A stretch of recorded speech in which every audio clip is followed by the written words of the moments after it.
আসসালামু আলাইকুম দর্শক, ব্রেকিং একটা খবর। এবার ধানমন্ডি ৩২-এ আগুন দিল ছাত্র জনতা।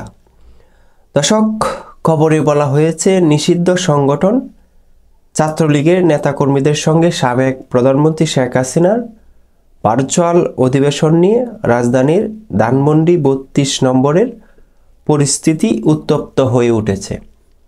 ছাত্র জনতার পক্ষ থেকে ঘোষণা করা বুলডোজার মিছিল চলছে। একযুগে বাড়ির ভিতরে ঢুকে চলছে ভাঙচুর ও অগ্নিসংযোগ। দর্শক, বুধবার 5ই ফেব্রুয়ারি রাত 9টায় লং মার্চ টু ধানমন্ডি ৩২ নামের এই কর্মসূচির ঘোষণা দেওয়া হয়। এরপরই বঙ্গবন্ধু শেখ মুজিবুর রহমানের বাড়ির সামনে জড়ো হতে শুরু করে বিক্ষুব্ধ ছাত্র জনতা। এক পর্যায়ে তারা বাড়ির ভেতর ঢুকে পড়েন ও ভাঙচুর চালান। দর্শক, খবরে আরও বলা হয়েছে রাত 9টার দিকে সরেজমিনে দেখা যায় ধানমন্ডি ৩২ নম্বরে ব্যাপক ভাঙচুর চালানো হচ্ছে, জ্বলছে আগুন, অনেকেই দিচ্ছে মুহুর্মুহু স্লোগান, পুরো বিল্ডিংটির অবকাঠামো ভেঙে ফেলা হচ্ছে। যদিও গত 5ই আগস্ট এক দফা ৩২ নম্বরের এই বাড়িতে আগুন দেওয়া হয়েছিল। দর্শক, 5ই আগস্ট যখন সাবেক প্রধানমন্ত্রী শেখ হাসিনা ক্ষমতা ছেড়ে ভারতে পালিয়ে যান, তখনও কিন্তু শেখ মুজিবের ধানমন্ডি ৩২ নম্বরের বাড়িতে আগুন দিয়েছিল ছাত্র জনতা। সেই আগুন আজকে আবারও দেওয়া হয়েছে। বিক্ষুব্ধ ছাত্র জনতা বলছেন, যারা ছাত্র হত্যার সঙ্গে জড়িত ছিল সেসব ফ্যাসিবাদীদের কোনো চিহ্ন বাংলাদেশের মাটিতে রাখতে চায় না। অবিলম্বে শেখ হাসিনাকে দেশে ফেরত এনে তার শাস্তির ব্যবস্থা করতে হবে।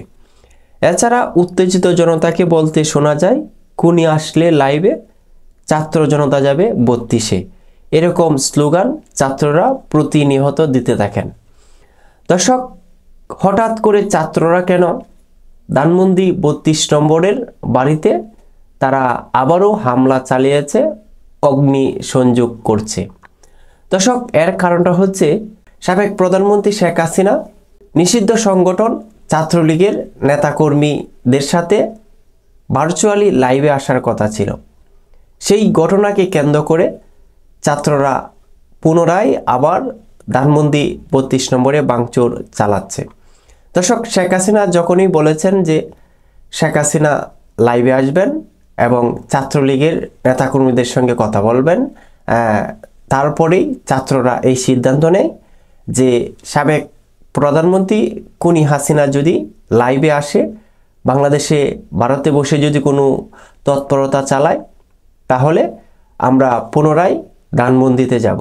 দর্শক, আজকের মতো বিদায় নিচ্ছি। পরবর্তী কোনো ব্রেকিং আপডেট আসলে আপনাদেরকে জানিয়ে দেওয়ার চেষ্টা করব।